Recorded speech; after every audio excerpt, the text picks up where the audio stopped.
Here's the big challenge of life. You can have more than you've got because you can become more than you are. That's the challenge. And of course the other side of the coin reads, unless you change how you are, you'll always have what you got. I have found in my experience that income does not far exceed personal development. Now sometimes income takes a lucky jump, but sure enough, unless you grow out where it is, it'll usually come back where you are. Life has strange ways.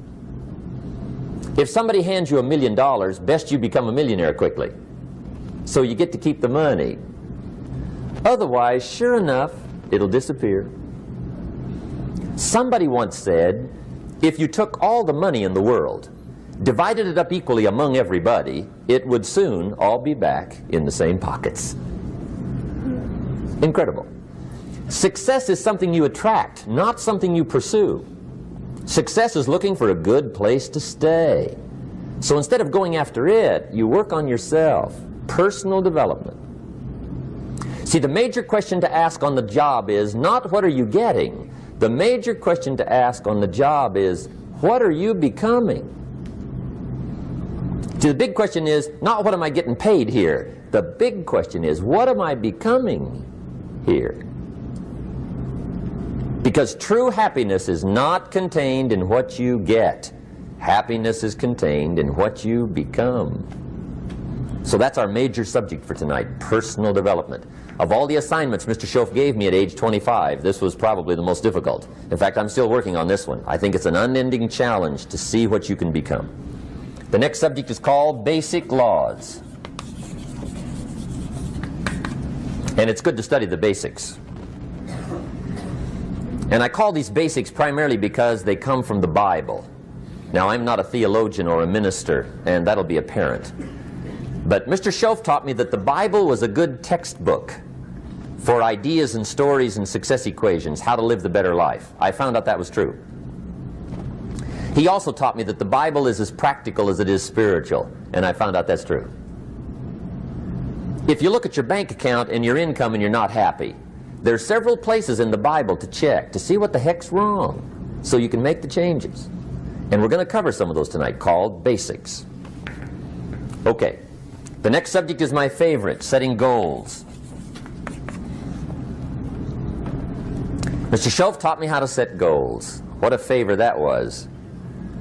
One morning at breakfast, shortly after I met him, he said, Jim, let me see your current list of goals and let's go over them and talk about them. He said, maybe that's the best way I can help you get a better direction started. And I said, I don't have a list. He said, well, is it out in the car or home somewhere? I said, no, sir. I don't have a list anywhere. He said, well, young man, that's where we got to start. He said, I can tell you right now, if you don't have a list of your goals with you, he said, I can guess your bank balance within a few $100s. Which he did. And that got my attention. I said, you mean my bank balance would change if I had a list of goals? He said, drastically. That day I became a willing student how to set goals. And sure enough, learning how to set goals changed my life. And I often wondered why no one had ever taught me how to set goals up until age 25. I went to high school, but if they offered it, I missed it. I went to college for a year, never heard it. I worked for Sears. Really. And to my knowledge, Sears never taught it. Right? How to set goals. So here I am, age 25, married, my family's starting, I've been to college, I'm working, and I still don't know how to set goals. But fortunately, when I was 25, I met the man who taught me how, and it revolutionized my whole life.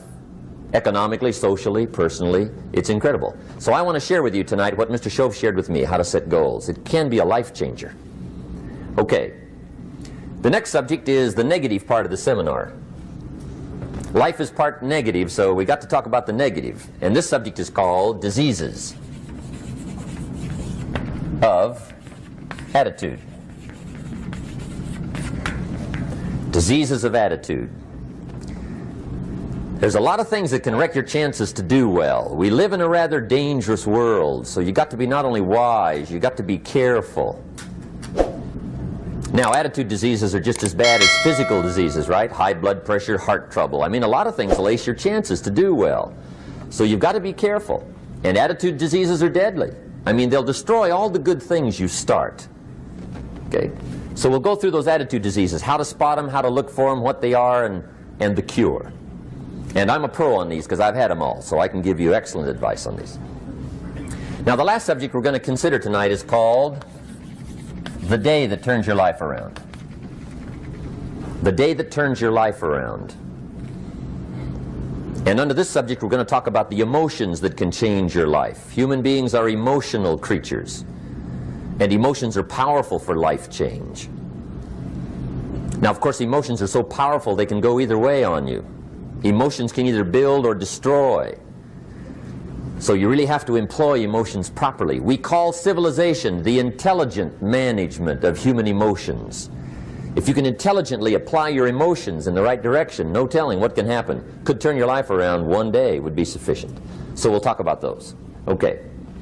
Now that's a lot to cover in one evening, but we'll keep at it here and see if we can't get it all done. I'd like to have you now jot down the theme of the seminar. Every seminar should have a theme, I guess. We've got one.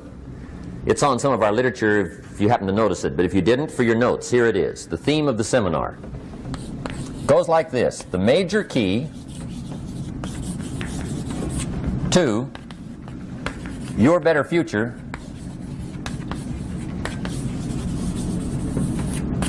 is you. That's the theme of our seminar tonight. The major key to your better future is you. And I'd like to have you underline two words just to give it some added punch. Underline the word major and the word you, so that it reads, the major key to your better future is you. Now, my first suggestion is transfer this to a card or something where you can put it up, where you can see it every day. Preferably put it up where you can see it at the beginning of the day, before you go off to put the day together. This is a good phrase just to glance at, to keep in mind as you're putting the day together. It's called the silent seminar. If you'll just let this talk to you during the day, I found it to be tremendously helpful. The major key to your better future is you. For a big share of my life now, I didn't have this one quite figured out. Among a lot of things I didn't have quite figured out. Many things used to puzzle me back in those early days. I used to wonder why two people could work for the same company, one make twice as much money. Now see, that used to puzzle me. And maybe they were the same age, graduated from the same school, live in the same community, work for the same company, with the same products and the same services. They've got the same traffic, the same problems, and one makes $1,000 a month, the other one makes $2,000 a month. Now that was my puzzling question. Why would this long list be the same and the money twice as much? I asked, what's the difference between $1,000 a month and $2,000 a month? And I don't mean $1,000 a month, right? I could figure that out. But what makes the difference? Why would one person do twice as well, 3 times as well? Speaking economically. Now I know there's more than one way to do well. I understand that. But in this little narrow area called compensation, what's the difference? Well, back then, with my faulty thinking, I'm trying to reason it out. I thought, well, maybe time makes some of the difference, right? Some people do better because they have more time. I used to say, Harold ought to be able to do well. He's got a lot of time. If I had all of Harold's time, I could do well. Now, that's got to be dumb, right? Number one, you can't get somebody else's time. A guy says to me one time, he says, you know, if I had some extra time, I could make some extra money. I said, then forget it. There isn't any extra time. Hey, when the clock strikes 12 midnight, that about wraps it up, right? I mean, you can look around the gongs there for a little more, but it's over. You say to the guy, what are you doing? He says, I'm looking for extra time. See, they'll come and take you away, right? There isn't any more time. Now, if you can't get more time, which you can't, what could you get more of that would make a difference in economic results? And here's the key word. Make it a part of your notes. We're going to consider it tonight. The word is value. And I have a little phrase for your notes. Value makes the difference in results. Value makes the difference. You can't get more time, but you can create more value. Now here's the first lesson of economics. Everybody should learn it from the time they're old enough to understand what a dollar means, how to earn one, how to get one, how to keep one, what to do with it. First lesson of economics. We primarily get paid for value. That's lesson one. Bringing value to the marketplace, that's how you get paid. You don't get paid for the time. I know it takes time to bring value to the marketplace, but you get paid for the value, not the time. Now, since that's true, here's one of the key questions of the evening. Is it possible to become twice as valuable at the marketplace and make twice as much money in the same time? Could you become 3 times as valuable? Make 3 times as much money in the same time? Is that possible?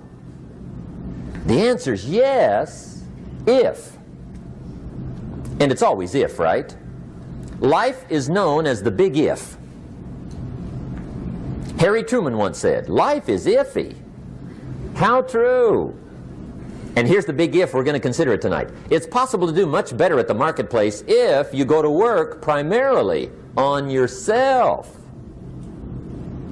And that's the theme of our seminar tonight. Learning to work primarily on yourself. People have asked me for the last 24 years, how do you develop an above average income? And the answer is, become an above average person. Develop an above average handshake. Some people want to be successful, they don't even work on their handshake. As easy as that would be to start on. They let it slide, they don't understand. Develop an above average smile. Develop an above average excitement. Develop an above average interest in other people. Develop an above average intensity to win. See, that'll change everything. Probably one of the most frustrating experiences in life is looking for an above average job with above average pay without becoming an above average person. It's called frustration.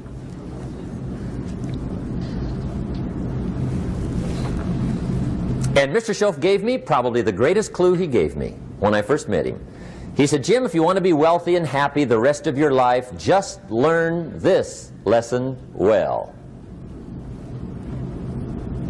He said, learn to work harder on yourself than you do on your job.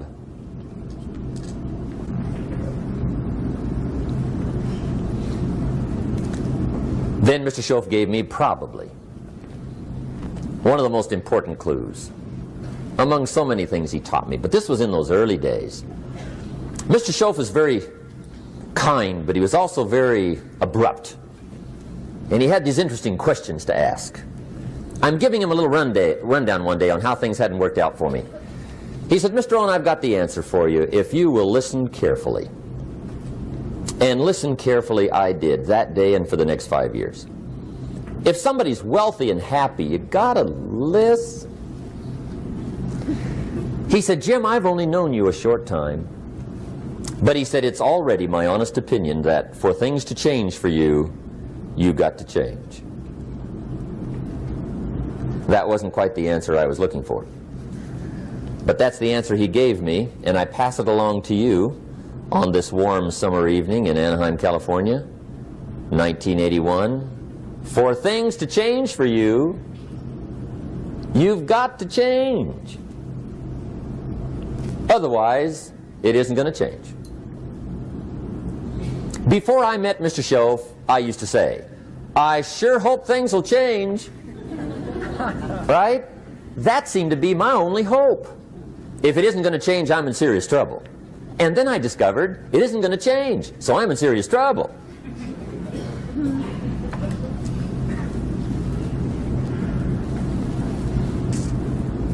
See, I can tell you what the 80s are going to be like. You have dropped into the right place. I did a seminar one time for Standard Oil executives and management in Honolulu. And we're having a conference one day on this big conference table. And one of them said to me, Mr. Rohn, you know some fairly important people halfway around the world. What do you think the 80s are going to be like? I said, gentlemen, I do know the right people. I can tell you. So they all listened very carefully. And I said, gentlemen, based on my wide experience, I can really honestly say to you, in my opinion, in the 80s, it's going to be about like it's always been. Aren't you glad you came? That's inside. I don't pass that around just everywhere. Now, of course, I said that to make a point, but I also said it because it's accurate. It's going to be about like it's always been. It isn't going to change. The tide comes in, and then what? It goes out. For 6,500 years that we know of, recorded history, and probably long before that. So it is not going to change. It gets light, and then what? It turns dark. 6,500 years. See, it's not likely to change. And we're not to be startled by that. And if the sun goes down, the guy says, what's happened, what's happened? It means he hasn't been here long, I guess, right? It always goes down about this time. The guy says, well, I don't like that arrangement. Well, you got to talk to somebody besides me, right? It gets light, then it turns dark. In rotation, the next season after fall is what? Winter. Pray tell, how often does winter follow fall? Every year regularly for the last 6,500 that we know of. See, it is not going to change. Now, some winters are long, and some are short, and some are hard, and some are easy, but they always come right after falls. It isn't going to change. Sometimes you can figure it out, sometimes there's no way to figure it out. Sometimes it goes well, sometimes it gets in a knot. Sometimes it sails along, sometimes it gets in reverse. See, that's not going to change. The last 6,000 years reads like this: opportunity mixed with difficulty. That's how it reads. It isn't going to change. The man says, well, if it isn't going to change, how will my life ever change? Answer, when you change.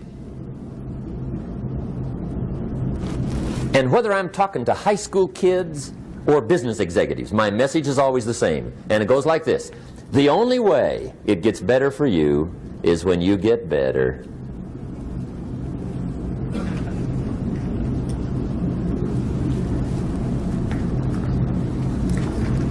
Let me give you the 4 major lessons in life to learn. Here's 4 majors. It's good to study the majors. In our weekend seminar we teach. Some people don't do well because they major in minor things.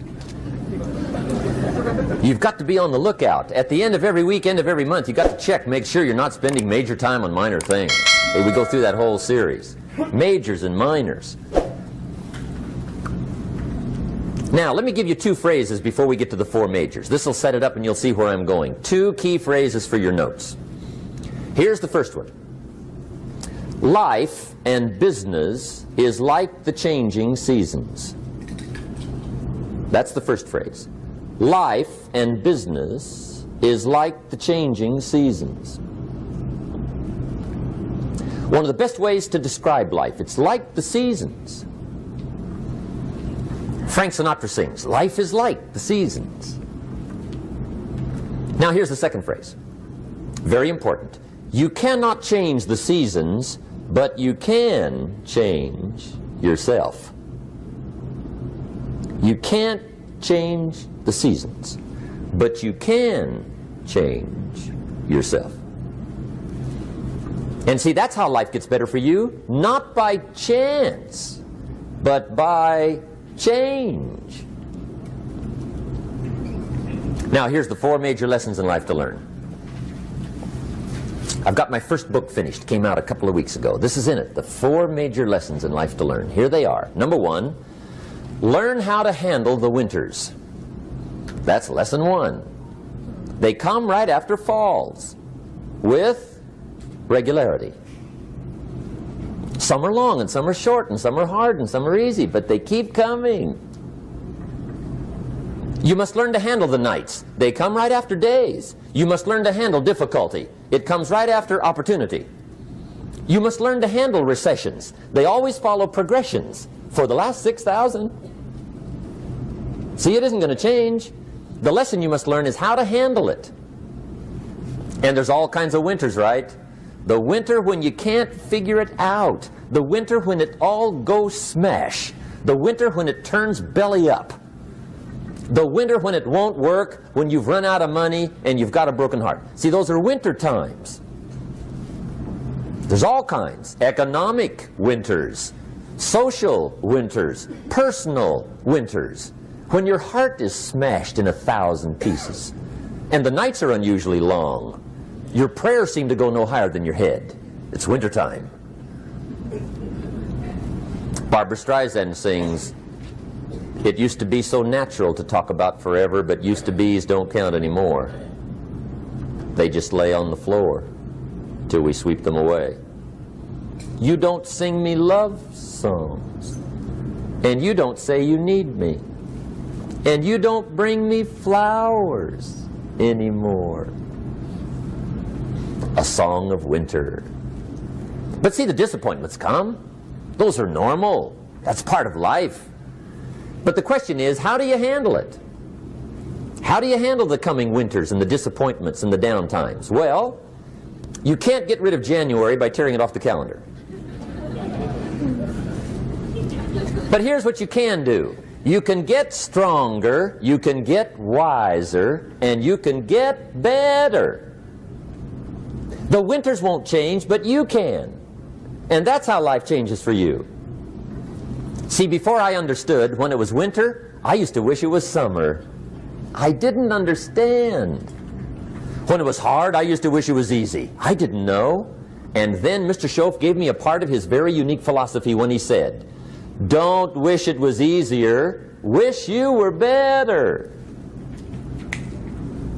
See, that triggered my whole life change. Don't wish for less problems, wish for more skills. Don't wish for less challenge, wish for more wisdom. That's the key. So that's lesson one, learn how to handle the winters. Here's lesson two, learn how to take advantage of the spring. That's the second one. Spring is called opportunity. And spring follows winter. What a great place for it. If you were going to put it somewhere, that'd be the place to put it, right after winter. And pray tell, how often does spring follow winter? Every year with regularity, 6,000. You can almost count on it. See, opportunity always comes. Days follow nights. Isn't that terrific? Opportunity follows difficulty. But here's what you must learn to do. Underline these two words in that key phrase. Take advantage. Underline those two. You must learn to take advantage of the spring. See, just because spring rolls around is no sign you're going to look good come fall. You got to do something with it.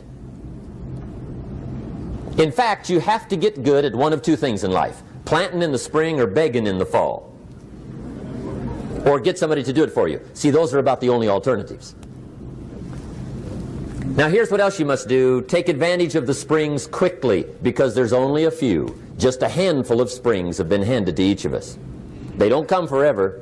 Life is fairly brief. So you got to read every book you can get your hands on what to do with your springs while they're here. And take advantage, they soon run out. The Beatles wrote, "Life is so short." And for John Lennon, it was extra short. But life is brief. Elton John sings, "She lived her life like a candle in the wind." It's brief. So whatever you're going to do with your life, you got to get at it. Don't just let the springs pass. Here's the third major lesson in life to learn. Learn how to protect your crops all summer. You got to take care of what you start. Sure enough, as soon as you've planted your garden in the spring, the busy bugs and the noxious weeds are out to take it. And here's the next bit of truth. They will take it unless you prevent it. And that's the third major skill to learn. You've got to learn to prevent the intruder from taking all the good you start. It's one of the challenges. Here's two key phrases under number 3. First one, all good will be attacked on this planet. Maybe not the next one we get to, but on this one, all good will be attacked. Every garden will be invaded. Not to think so is naive. And here's the second phrase. All values must be defended. Political values, social values, community values, family values, marriage values, friendship values, business values. Every garden must be tended all summer. Third major lesson. Now here's number 4. Fourth major lesson in life to learn. Learn how to reap in the fall without complaint. Learn to reap come harvest time without complaint. Take full responsibility for what happens to you. It's one of the highest forms of human maturity, accepting full responsibility. It's the day you know you've passed from childhood to adulthood, the day you accept full responsibility. And another note, learn to reap in the fall without apology. Without apology if you do well, and without complaint if you don't. That's maturity. I used to have that long list of reasons why I wasn't doing well. To explain. You got to explain, right? Otherwise you're going to look bad. I used to have this funny list called Reasons for Not Looking Good.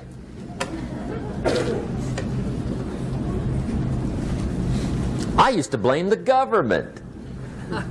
I mean, you can believe that or not. It was at the top of my list. I had a lecture second to none. The government. That was on my list. I used to blame taxes. Look what you got left after they take everything. And they expect you to do well. That was on my list there.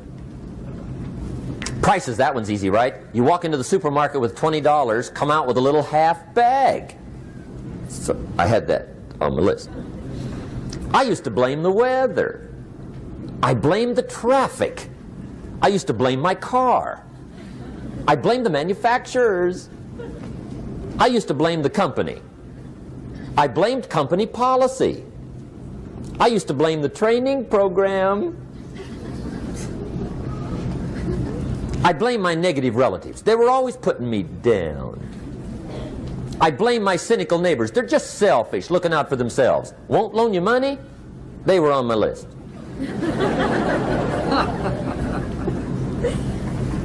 I used to blame the economy. I blamed the community. That's a pretty good list for not doing well, isn't it? I thought it was good. I'll never forget one day, Mr. Schoaf was very kind, but he was also very blunt, and this was no exception.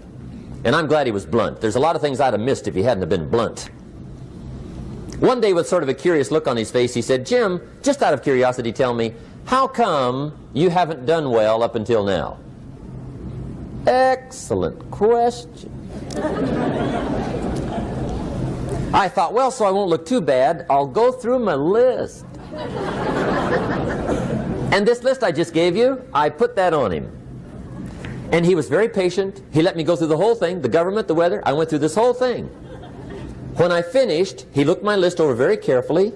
He said, "Mr. Rohn, big problem with your list. You ain't on it." How brilliant.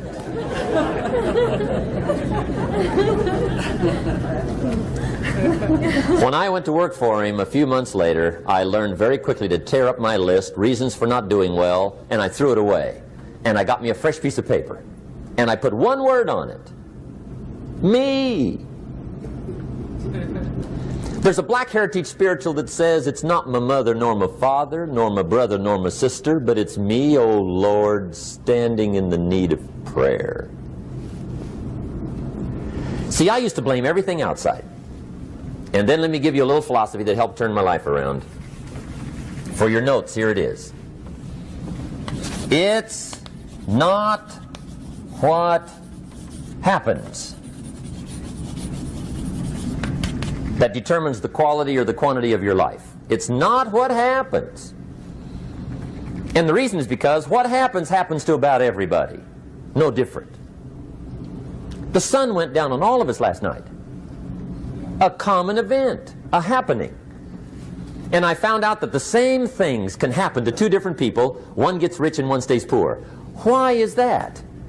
It's because it's not what happens, but rather it's what you do that changes everything.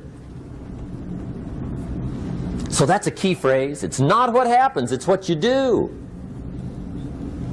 What happens is about the same. You might put that in parentheses here. Same. What people do, that's what's different. Anything can happen, right? Everything can happen. I've heard all the stories. I've been one of the stories. Hey, we could all tell stories all night long, right? Happenings. Anything can happen. Have you heard of Murphy's Laws? Anybody here heard of Murphy's Laws? Okay, most of you have. Murph had these laws. One of them was, if anything can go wrong, it will. That's one of Murphy's laws. He was not one of the great positive speakers of the day. But anyway, it's still true though, right? Anything can go wrong, everything can go wrong. For sure. I've fallen out of the sky so many times. Once to the tune of a couple of million. Devastating. Took me a while to survive that one. Now, it wasn't all that much, but it was all I had. Right? I mean, that's when it's much, right? When it's all you got. If you got 3, 2 go, you got 1 left, you ain't looking that bad. But when it all goes. Has anybody been there when it all went? Anybody? Come on, the rest of you liars. Go ahead. Hey, we've all been there, right? When it all went. Of course, it used to be a long time ago, right? When you ran out of money, got to 0, you were all through. Heck, now you can whistle right on by 0, right? I mean, they will bury you. That's what they will do.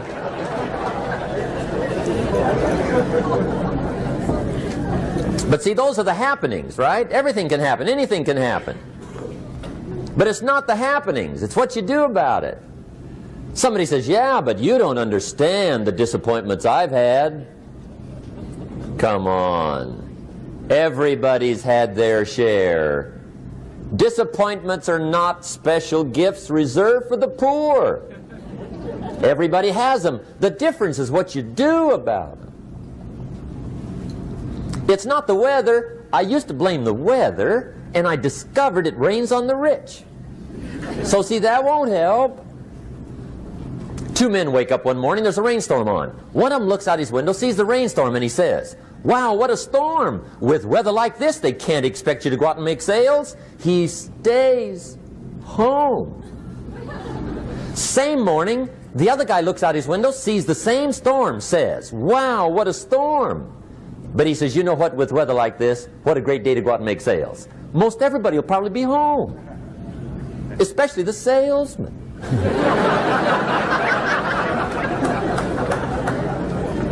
See, that's the difference in how your life works out. It's not what happens, it's what you do. So here's one of the key questions of the evening. Starting tomorrow, what are you going to do that'll make a change in your life's direction? Good question. What are you going to do starting tomorrow that'll make a difference? Now see, if you don't do something starting tomorrow that'll make a difference, guess what? It's gonna be the same. And see, that way you can guess what the next 5 years are going to be like. Look at the last 5. Because the next 5 are going to be like the last 5 unless you, major key, tomorrow, change it all. Or change a little, or change something, or don't change. It's choice time. You can do whatever you want. But it's nice to know any day you wish you can change your whole life. What can you do starting tomorrow that'll make a difference? Good question. What can you do with economic chaos, massive disappointment? What can you do with a broken heart? What can you do when it won't work? Good question. So if I had a word with you tonight, one-on-one, just you and me.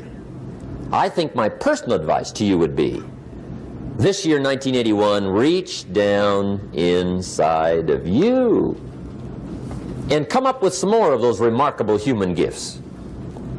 They're there, waiting to be utilized. And then change anything for you you want to change. And I challenge you to do that because you can change.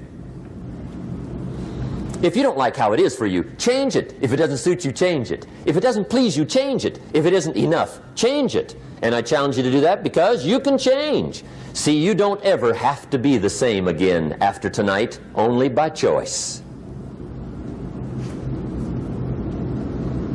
If you don't like your present address, change it. You're not a tree.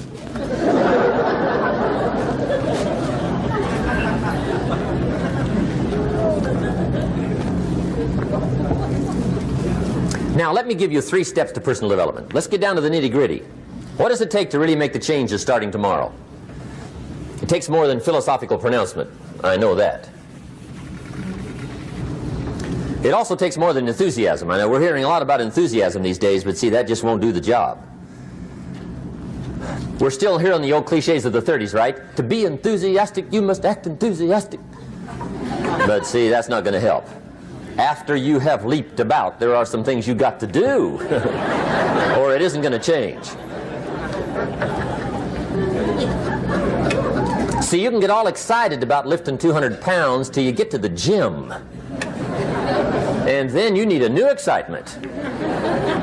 And the new excitement is called discipline. Major step to human progress. Discipline. If there's one thing to get excited over, that's it. Get excited over your ability to make yourself do the necessary things. What could you make yourself do starting tomorrow that would change it all? No! Tell him. Now, see, that's exciting. On any given day, you can massively change the direction of your life. Murder is a clear example that any one person on any given day can forever alter the course of their life. It just happens to be a negative act. But just as sure as you can commit a negative act, you can also commit a positive act and forever alter your life, whenever you wish. Now that's exciting. And whatever that act might be that changes your life. The guy finally takes a shotgun to his car and blows out every window, destroys every tire, puts 100 rounds in this shabby old thing. And he says, I have driven this embarrassing thing for the last time. And not only will I never drive it again, nobody else will ever drive it again. And he lets that shuddering thing stand there for a while as a monument to the day he said, today my life changes. Now who can do that? Anybody. When can you do it? Whatever day you pick.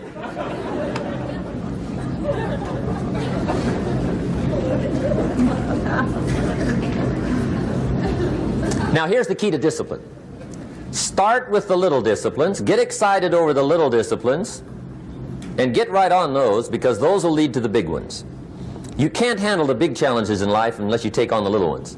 Make a list of all the things you can do, get right on those, discipline yourself for those, both for the results and for the muscle and for the practice, so that when life hands you some big challenges, you'll be ready, you'll have the muscle. But see, if you don't handle the small ones, you can't take care of the big ones. Okay, here's what else it takes for life change. Self-motivation. Key phrase, self-motivation. I don't know why we call it self-motivation. It's really the only kind there is. You've got to motivate yourself. Because I found out you can't change people. They can change themselves, but you can't change them. Lord knows some I've tried. But see, it won't work.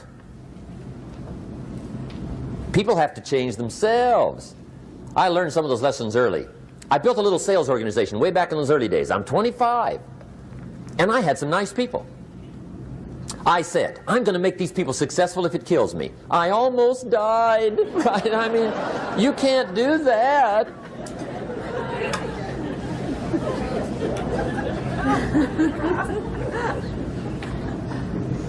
See, I've discovered this. Good people are not trained, they're found. You find good people. You don't make them good, you find them good. Training really is for the purpose of finding good people. You don't need much instruction for a good person. But too much training probably means you got the wrong people.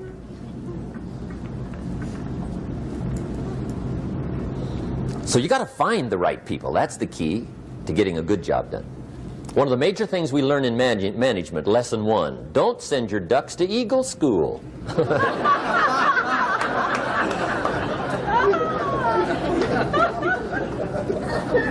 Because it won't help. I mean, I'm telling you, it won't help, no matter how good your school is. And the little eagle badge and little eagle hat, I'm telling you, it won't help. It won't help. You can tell whether your school's done any good, right, is when it's over, right? The duck goes for his first rabbit and makes him a friend. You say, no, no, no. Anyway, so it takes self-motivation to really alter your life. And you don't want to give self-motivation away to somebody else and make it somebody else motivating you. The guy says, boy, if somebody just come by and turn me on. What if they don't show up? Right? See, you got to have a better plan for your life. Okay. Now, if you're excited and you're ready to change, let me give you 3 steps to start life change that can change your life, your personality, your lifestyle, everything can change. Here's the steps. Number 1, find out how things work. The first key to doing better is find out. To change your life, really, you need ideas. There isn't anything an idea can't change. And Schoff taught me the major problem is lack of an idea, not a problem. At first I didn't have any money. I said to Mr. Schoff, I don't have any money. He said, that's not a problem. Now see, up until then I always thought it was. Right? I was confused. He said, no, no, the problem is lack of an idea on how to create money and wealth. It isn't lack of money, it's lack of ideas. So if you get the ideas, see, you can change anything. Now to get ideas, you need a constant study of finding out. Now Schoff also said, when you find out something that works, put the information in your journal. Don't use your head for a filing cabinet. Put it in your journal so that you can do the next best thing. Repetition, repetition, repetition. Go over it. And if you repeat it, go over it, sure enough, someday, some mysterious day, the idea takes root, starts to grow, and shows up in your bank account, and your dress, and your personality, and your lifestyle. But capture the ideas in your journal. Find out how things work. Schoff gave me this word for my life change. He said, study. Great word. If you wish to be successful, study success. If you wish to be happy, study happiness. If you wish to be wealthy, study wealth. Don't leave it to chance. Make it a study. Some people just go through the day with their fingers crossed. See, that won't do it. You've got to study the things that can change your economic, social, spiritual, personal life.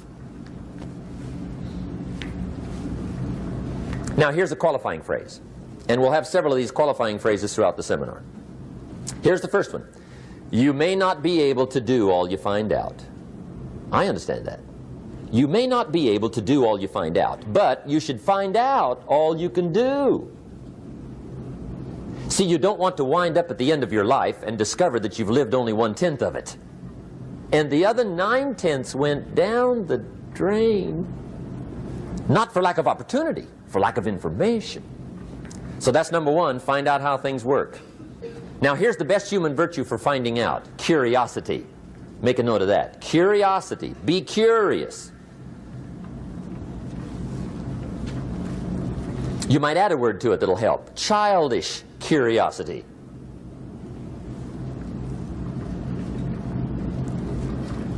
What will kids do if they want to know something bad enough? Bug you. That's the phrase.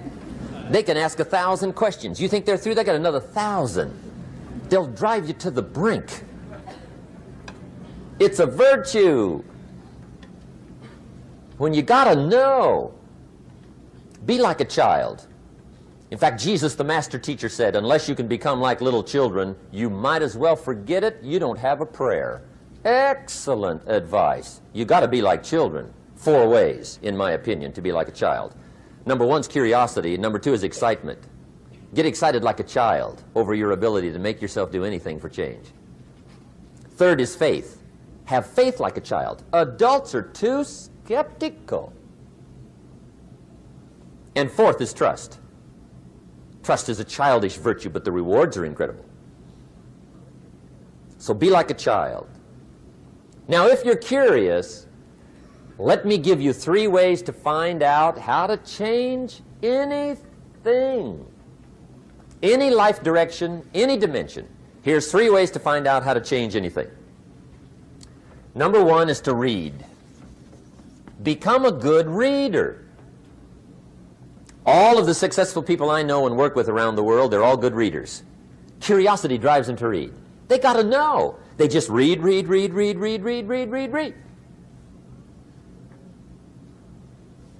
Become a good reader. Now, that's my opinion. Listen to the other lecturers and listen to me and make up your own mind. Don't be a follower. Be a student. Okay? I say, really, for life change, you got to read. One way to learn is from your own experiences, but another way to learn is from other people's experiences. See, one book might save you 5 years if you read it. Did you know there's books on how to be stronger, more decisive, be a speaker, be a leader, have a better effect on other people, develop your personality? Did you know there's books on that? And people don't read them? How would you explain that? And they can read? Did you know that hundreds of successful people have written their stories in books and they wrote down how they did it and people don't read it? How would you explain that? The guy's busy, I guess. You know, you get tied up. The guy says, well, yeah, you work where I work, but the time you struggle home, it's late. You got to eat a bite of supper, watch a little TV, get to bed. You can't sit up half the night reading. And the guy's behind on his car payment. Good worker, hard worker, sincere. But you got to be better than sincere and work hard. Otherwise, at the end of your life, you'll wind up cold, stony broke. You got to be better than a good worker. You got to be a good reader. The whole world is governed by laws. The universe, in fact. Laws. We call it the law of electricity. We call it the law of gravity. There's mathematical laws. There's physical laws. Speed and velocity laws. Agricultural laws. There's all kinds of laws. Now that we find ourselves on the spinning planet, you just have to learn what I call the setup. Learn the setup. Life's setup. Now, we didn't set it up, but we're here, so you got to learn it. And we should learn the setup for 2 basic reasons. Number 1, to keep from getting hurt. It's one of the major reasons for learning, so you won't get hurt. See, economically, socially, personally, you can get hurt just not knowing. Ignorance is not bliss. Ignorance is poverty. Ignorance is tragedy. You got to know, or you're going to get hurt. It's good to know not to walk out the 10-story window. That's excellent information. Now, what if a guy didn't know and he walks out? Now he's dead at the bottom. Somebody says, well, the poor guy didn't know. You got to know, or you're going to get hurt. Okay. Now, here's a parenthesis. You don't have to like the setup. I don't ask you to like how it is. That's not what's important. But it is important to learn how it is. Okay? So you don't have to like it, but you should learn it. That's what I tell the kids, right? Make sure you get the information. What you think about it, that's up to you. What you're going to do with it, that'll soon be up to you. But make sure you get it. See, there's nothing worse than being stupid. Nothing. I mean, being broke is bad, but being stupid is awful. And what's really bad is being broke and stupid, right? That's about the end of the world. I mean, there isn't anything much worse than that. Unless you're sick. Sick, broken, stupid. I mean, that is it, right? There's nowhere else to go. So make sure you get the information. It's key. You don't have to like it, but learn it. If this big monstrous thing lifts up in the sky, hangs there for a little while, cuts loose, comes crashing down, boom, shakes the ground for 5 miles. And then this big monstrous thing lifts back up in the sky, hangs there for a little while, cuts loose again, comes crashing down, boom, shakes the ground for 5 miles. It just keeps doing that, this big monstrous thing, lifting up and then crashing down, boom. Now, you might come along one day and say, that's got to be a stupid arrangement, which is okay. You're entitled to your opinion. But the first thing you should learn to do is get out from under it, right? That's number one. You might have a great moral argument. You might want to shake your finger at the sky, but do it from over there, right, so you don't get smashed. It's called your basic smart. So number one, learn so you won't get hurt. Whether you like it or not, learn. Now here's the second reason for learning, the setup, to benefit. It's called the plus of life. And that's what life is, right? Both minus and plus. The minus is tragedy, heartache, misery, failure, unhappiness. But life is also happiness, prosperity, good feelings. So here's the key. Learn to get on the good side of the way things work.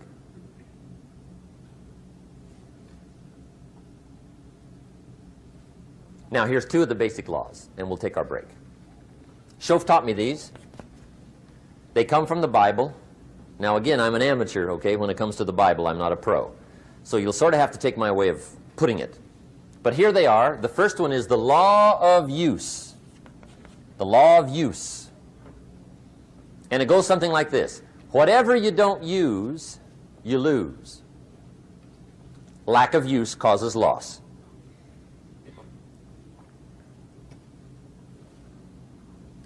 On this planet, maybe not the next one, but on this one, if you tie your arm to your body, leave it there long enough, you'll never use it again. It's over for the arm. Now, it may not be over, but it's over for the arm. The only way to keep the use of this arm is what? Keep using it. If you quit, you lose automatically. They don't bring it up for a vote. You lose automatically when you quit. Now, the same thing that goes for your arm goes for your brain, mentality. The same thing goes for all the human virtues. Ambition, unused, declines. Strong feelings, unused, diminish. It doesn't grow, it diminishes. Faith, unused, decreases. It's a law. Vitality, unused, diminishes. Energy, unused, decreases. The guy says, well, I'm going to save up my energy. You can't do that. That's like trying to save today, put it on the end of the year. See, you can't do that. They'll come take you away. If you don't use today, what? It's lost. The guy says, well, I'll work twice as hard tomorrow to make up for it. See, that's foolish. You could have done that anyway. Today, unused is lost. A talent unused is lost. An ability unused is lost. So here's one of the key expressions of the evening.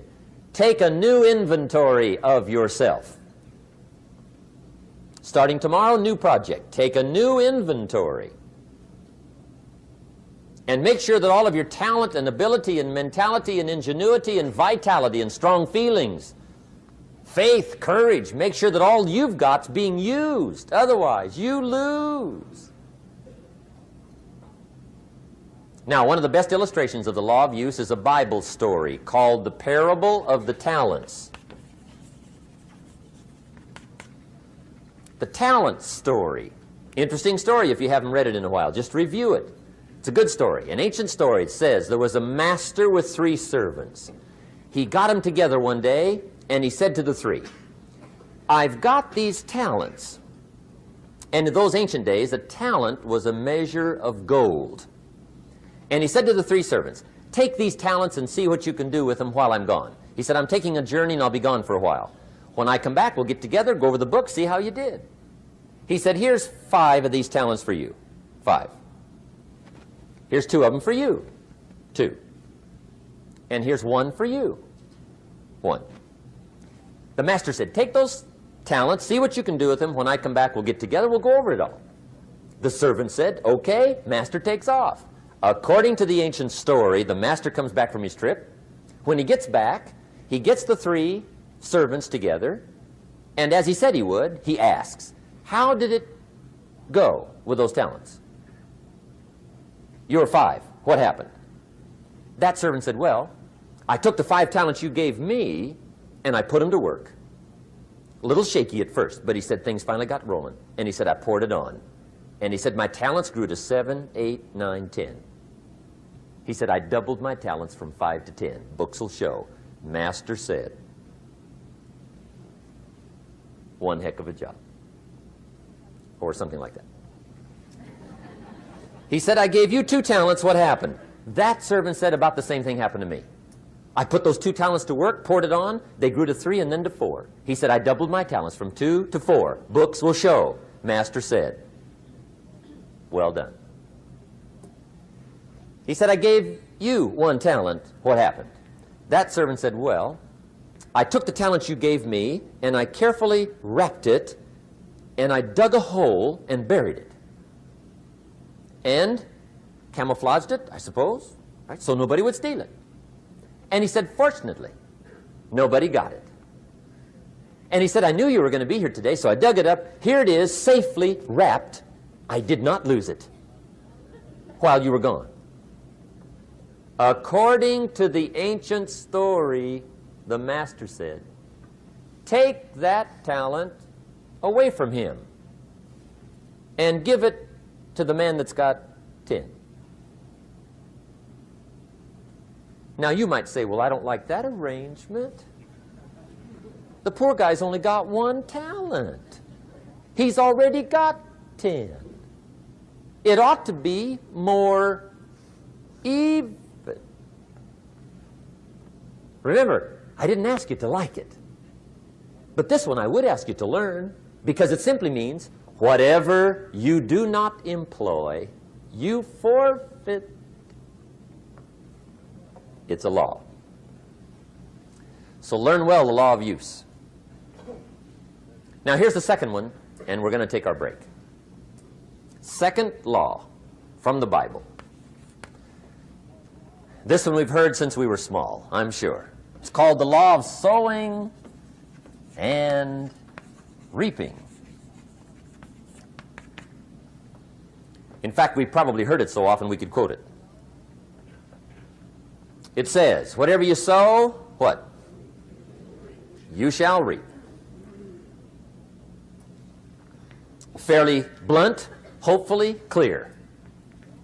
Here's my first suggestion on the law of sowing and reaping. Don't try to beat it. You might as well try sitting on the sun in the morning. Keep it from coming up. You'll have better luck. Whatever you sow, you reap. Now, for a fair share of my life, I'm a bit mixed up on how all this applies. Among a lot of things I was mixed up on. I knew I wasn't reaping too good. That I understood. My problem was I was confused about what was causing it. Remember me with the funny list? I thought those are the reasons why it isn't working out well. And then Mr. Schoaf gave me the clue that helped me figure it all out. He said, Mr. Rohn, I have another answer for you. There's another way to quote this law that'll show you where the problem is so you can go to work on it right away. All you need to know is where the problem is. Then you can go to work on it. So he quoted me the law another way, and I found out what my problem was. Here's the way you quote the law. Whatever you reap is what you've sown.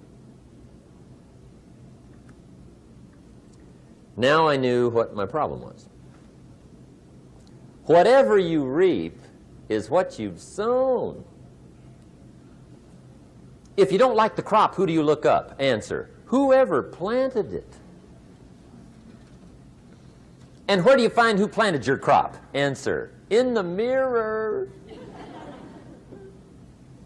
What I finally learned to do come fall was to go to the mirror.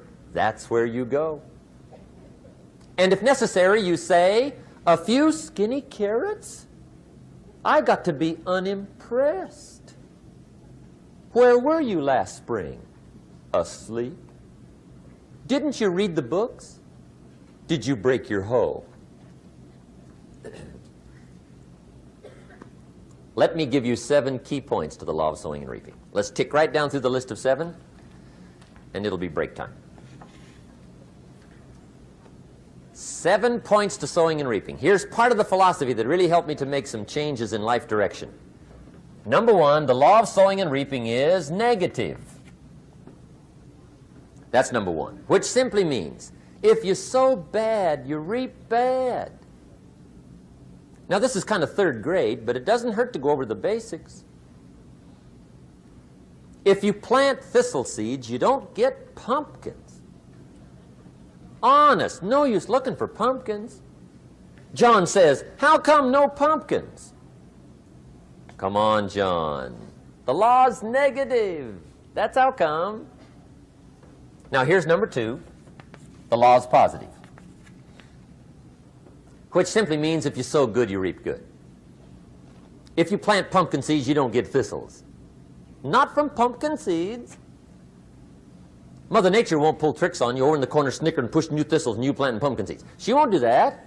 You will get pumpkins from pumpkin seeds, and the reason is because the law is positive. Now, here's number 3. I got excited when I found out the full dimension of this.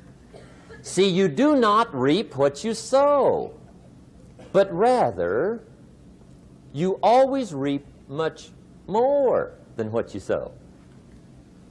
So the 3rd key word is more. You don't get back what you put out. You get back much more than what you put out. And it works both positive and negative. On the negative side, it said, if you sow to the wind, you reap the whirlwind. So you've got to get ready for that, or you will be naive. See, anybody can, whether you will or not. See, that's the question. And here's a good question to ask. We are all buying somebody's plan. The question is, whose? Who's got you talked into doing what you're doing? Who's got you talked into your present plan? See, 10 years from now, you will surely arrive. The question is, where? But see, anybody, if you want to, can go searching for a good plan, pick it, and start working it. And sure enough, as the time passes, as it surely will 5 years from now, 10 years from now, then you'll be winding up wearing what you want to wear, driving what you want to drive, living where you want to live, become what you want to become. But now's the time to fix the next 10 years. And who can? Anybody. Here's number 6. The 6th key to sowing and reaping. This is leveling with you now, as we promised to do. There's one thing better than the truth, and that's the whole truth. And here's part of the whole truth of the law of sowing and reaping. Number 6 is, you could lose. There are times when you just lose, no matter what you do. It's that kind of planet. You reap what you sow, yes, but... What does that mean, yes, but? Well, the farmer plants his crop in the spring, takes care of it all summer, loves his family, works 10, 12 hours a day, 6, 7 days a week, is an honorable man. Come fall, he's got a beautiful crop, and he deserves every bit of it. But the day before he sends the combines into the field, a hailstorm comes along and beats it all in the ground, which means you lose. Somebody says, well, what did he do wrong? Answer, nothing. It's just that kind of planet. Sometimes it's going to hail on your crop and rain on your parade, so you got to get ready for that or you will be naive. That's just part of the life arrangement. And don't press me why. I was not in on some of the original decisions here, so I don't know how it got set up. But there's just times, sometimes you lose. That's part of life. But now here's number 7. The 7th key to sowing and reaping. And it goes like this. It's just another way to quote the same law. And it goes like this. If you don't sow, that's just another way to quote the law. If you don't sow, what? You don't reap. You don't even have a chance. So if you looked at your game plan tomorrow, you might come to the quick conclusion, I got to get some sowing going. How true. Get you some sowing going. And remember, you've got plenty of time. You've got all the time there is. Some people spend enough TV time to make a fortune. The latest article on television watching in this country, according to the latest article, the average television is on in this country in every household 7 hours a day, called the Big 7. I asked a guy one time what his TV cost. He said about $450. I said, you forgot to look at the price tag. He said, what do you mean? I knew he was a TV watcher. I said, that television costs you, in my opinion, at least $12,000 a year. To watch it, not to own it.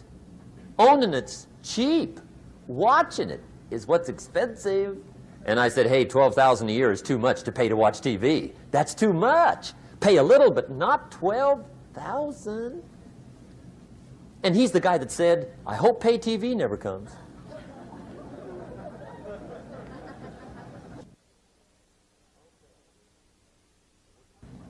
Okay. We're trying to cover an awful lot tonight, I realize that. But my time schedule is such that we just have to sort of give it all to you and let you sort the rest out. I wish we had plenty of time for questions and answers and that whole thing, but our time is just limited. But we are trying to go through an awful lot, I realize that. But looks like everybody's getting it. This is about the note-takingest crowd I've seen in a long time. Incredible. Does anybody have 5 pages yet? Anybody? Oh, fantastic. Incredible. Okay. Maybe you heard the story about the preacher down in Texas, southern part of the country. He was an evangelist back in the horse and buggy days. And he was very good at being an evangelist, and a lot of people used to come and hear him preach. And one day he put up his tent in one of these Texas towns and expected a big crowd as usual, come hear him preach. And he got there first night of the tent revival, walked in, 7:30, time to start. And to his surprise, the tent was empty. He thought, well, something must be drastically wrong. So he waited till 7:45, nobody showed up. 8 o'clock, zip. Finally, 8:15, one lone cowboy wandered up on his horse, tied his horse up outside, came in, sat down on the front bench, right, waiting for something to happen. The preacher thought, well, at least I better go down and talk to the cowboy. So he walks down, talks to the cowboy, and he says, cowboy, I'm the preacher. And he said, I don't know what to tell you. Something's gone wrong. He said, this tent was supposed to be full of people. He said, I'm embarrassed. He said, you're the only one that showed up. And he said, I really don't know what to do. And the cowboy said, well, I'm not a preacher, so I really can't tell you what to do. You know, he said, I'm just a cowboy. But he said, I know this, if I went out to feed my cattle and only one showed up, I'd at least feed it. The preacher thought, hey, the cowboy is right. If you've got a good idea to share, you should share it, if there's 1 or 1,000. So he got kind of inspired by this conversation, and he jumped up on the platform and started to preach, as if the tent was full of people, just exploded. And he went for an hour and 15 minutes, just kept rolling. Finally, he quit. And when he finished, he came down off the platform, talked to the cowboy again. Says, well, cowboy, what did you think of my sermon? And the cowboy said, well, I'm not a preacher, so I really can't tell. You know, he said, I'm just a cowboy. But he said, I know this. If I went out to feed my cattle and only one showed up, I'd feed it, but I wouldn't dump the whole load on it.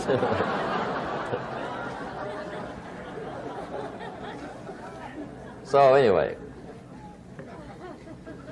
if it seems like we're dumping the whole load tonight, I guess we are. But gosh, everybody's doing well. I'm having a good time. I appreciate the response here tonight. Okay, the next subject is setting goals.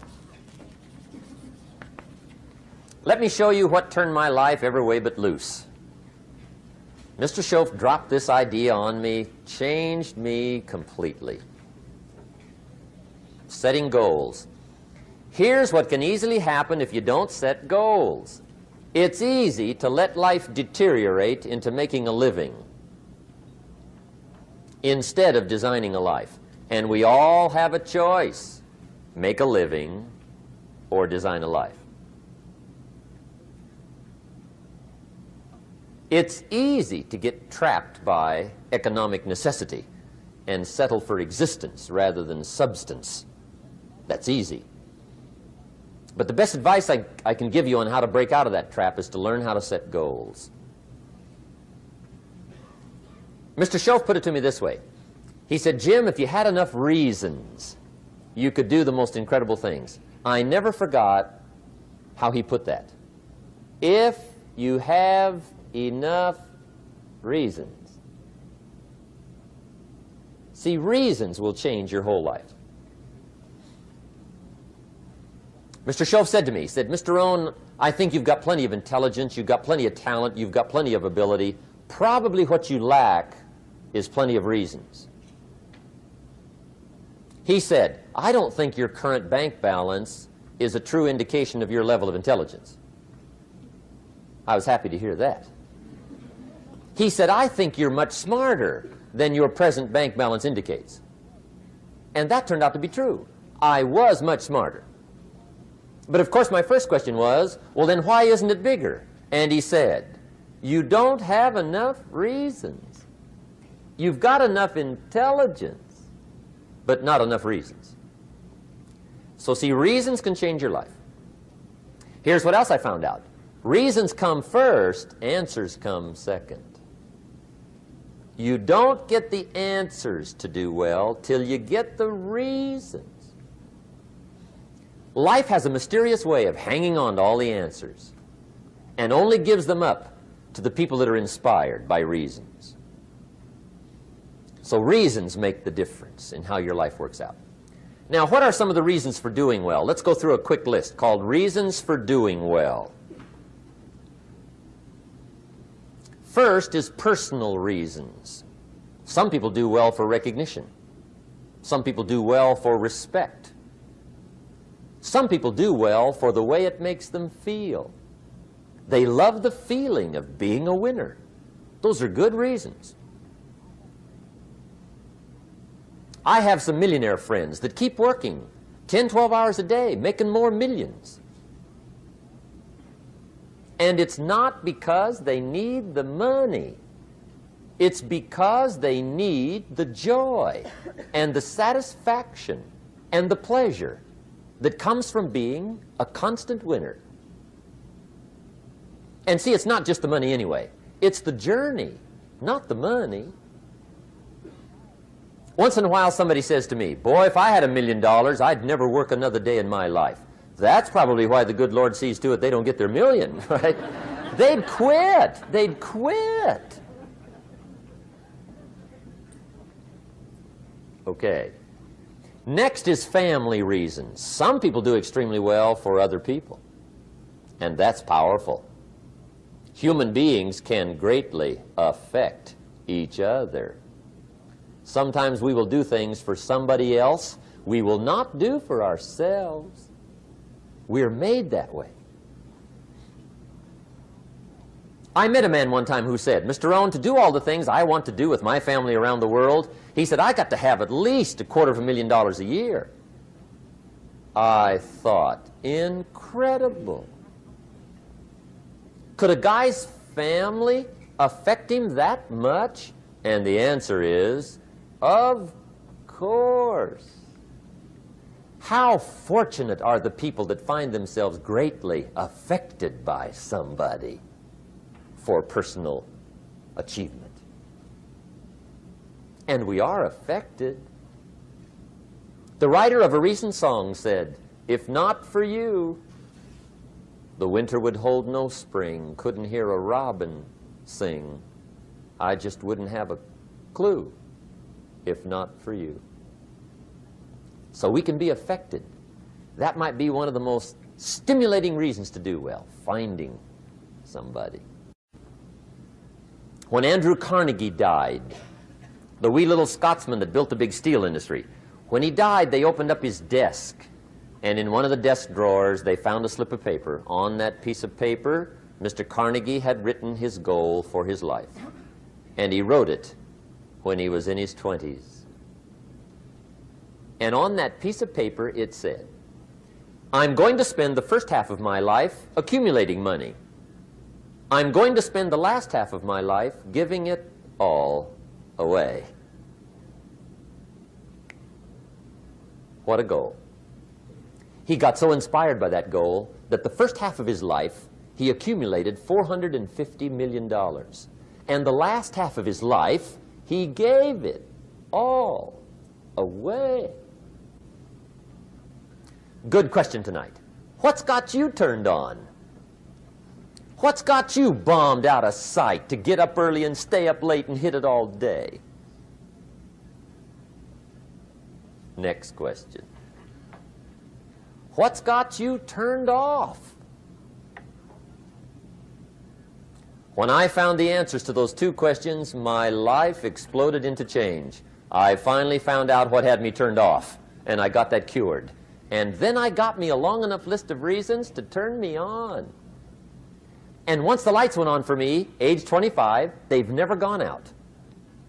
I've fallen out of the sky a few times, but I've never lost that drive to make something unique out of my life. See, reasons altered my whole life. Now, there's another list of reasons called nitty-gritty. Hard little reasons. Sometimes those little reasons are the most powerful reasons that can change your life. Sometimes it doesn't take much. I now carry several $100s in my money clip.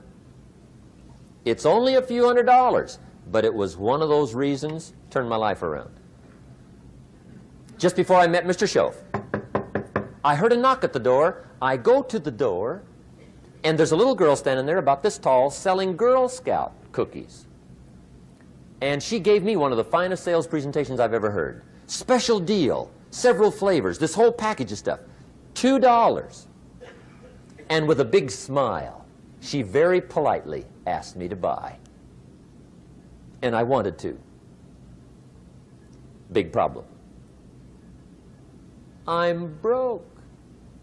I don't have $2. And to this day, I can remember the pain and the embarrassment. I'm a father. I'm a husband. I've been to college. I'm working. I'm 25. I don't have $2. And I didn't want to tell her that for some reason. So I did what I thought was next best. I lied to her. I said, "Hey, look, I've already bought lots of Girl Scout cookies. I've still got plenty stacked in the house," which was not true. But it seemed to get me off the hook for the moment. She said, "Well, gosh, that's wonderful. Thank you very much." And she went away. When she left, I closed the door, and that was the day I said to myself, I don't want to live like this anymore. I've had it with lying, and I've had it with being broke. I'm never going to let this happen to me ever again. I promised that day I would work as hard as possible and would always carry plenty. It took me a little while, but now I do. It was one of those reasons. And I guess I carry plenty for two reasons. One is the way it makes me feel, but also in case I bump into another Girl Scout selling cookies. Right? I'm ready.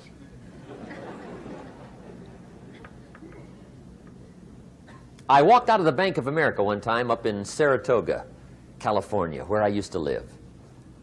Two little girls selling candy right outside the bank. Good place. Some girls' organization they're working for, right? I come walking out of the bank. This first little girl walks up to me. She said, "Mister, would you like to buy some candy?" I said, "I probably would." "What kind is it?" She said, "It's almond roca." I said, "My gosh, that's my favorite." She said, "Wonderful." I said, "How much is it?" She said, "It's just $2.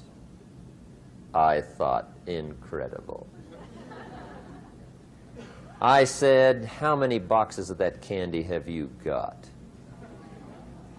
She said, 5. And her little friend was standing there. She was selling candy too. I said, "How many boxes have you got?" She said, "I've got 4. I said, "That's 9. I'll take them all." They said, "Really?" I said, "Yeah, it's my favorite. I've got some friends. I'll pass them around." They got so excited, put all this candy together. I reached in my pocket, gave them the $18. When I've got the candy and they've got the money, that first little girl looks up at me. She says, "Mister, you are really something." How about that? Can you imagine only spending $18 and have somebody look at you in the face and say, "You are really something"? Now you know why I carry heavy, right? I'm not going to miss anymore. It was just one of those reasons. Helped to change my life. One of my nitty-gritty reasons was budget finance. Budget finance used to grind my soul. Way back in those early days, I had fallen for one of those consolidation loans, where you take all your little hard-to-pay bills, put them into one big impossible-to-pay bill, right?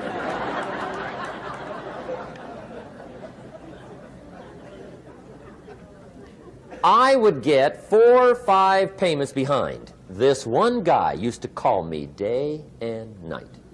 I don't think they're allowed to do that anymore. Harassed me. Threatened to run me in front of the judge. Threatened to ruin my credit. Threatened to embarrass my family. One day he said, "We're going to come get your car, drag it rear end up down the street in front of your neighbors." The guy even called me a flake. And back in those days, I'm broke, I'm pitiful, there's nothing I can do about it. But I never forgot how the guy treated me. And when I met Mr. Shoaf and I got my life straightened out and the money started to flow, that was one of my first projects, budget finance. I poured it on day and night. I finally put all the money together I owed him, which was considerable. I picked a day for the payoff. And when the payoff day came, I put the money in small bills in a big briefcase. And I walked into the budget finance office on Wilshire Boulevard in Los Angeles. The guy who harassed me so often, his desk was about 3 back. I walked right up to his desk, startled him. He wondered what I was doing there. It was the first time I'd been there since I'd borrowed the money, right? Without saying a word, I opened up this briefcase, dumped this pile of money all over his desk. I said, "Count it. It's all there. I will never be back." And I turned around and stormed out. Now, that might not be noble, but if you haven't tried it, you've got to one time.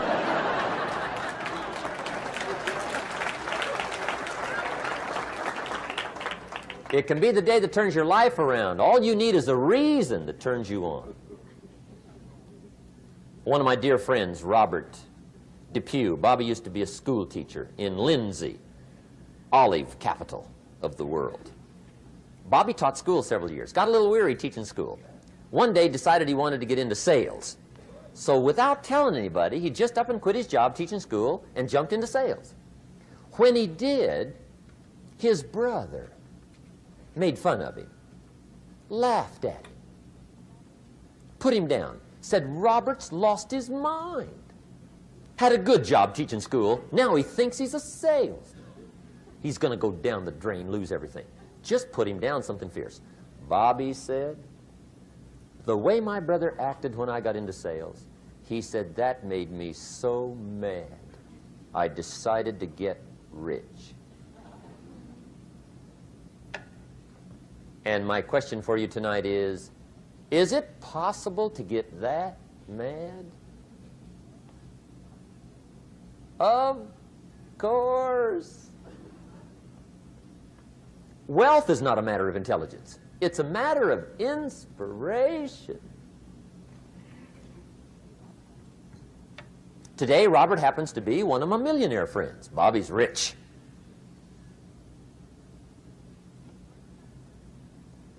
Frank Sinatra said one time, the best revenge is massive success.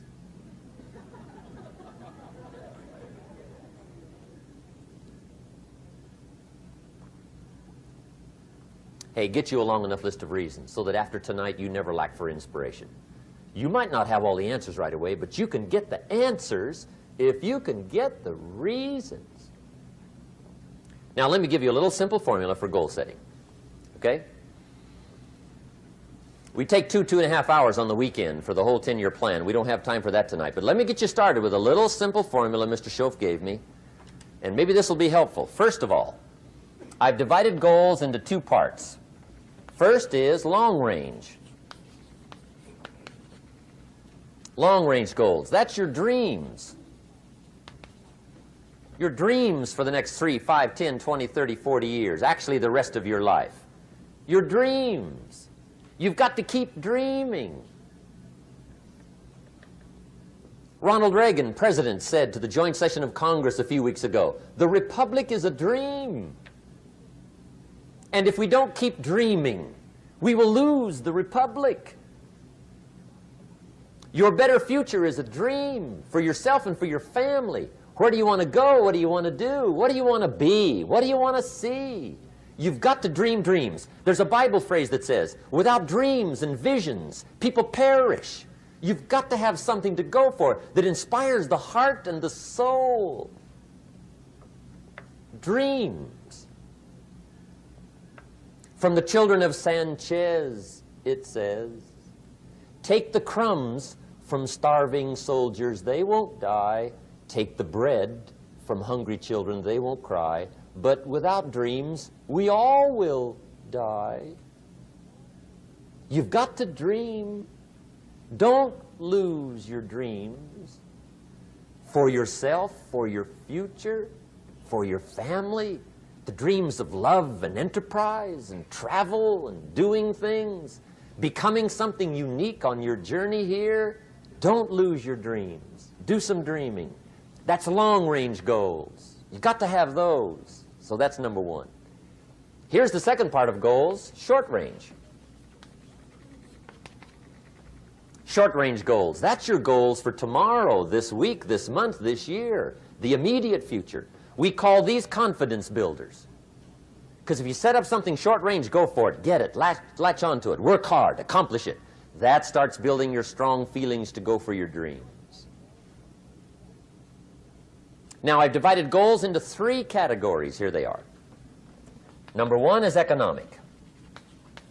That's your goals for money, income, business, profits, production. Economics. Make sure you've got your economics well planned. Economics plays a major role in everybody's life. Economics is major, which means it ought to be meticulously well planned for tomorrow, this week, this month, this year, long range. What if you asked somebody tomorrow if you could see their meticulously well-planned list of economic goals? What would they probably say? They say, you some kind of a nut? You must be weird.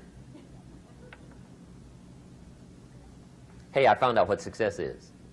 Success is doing what the failures won't do.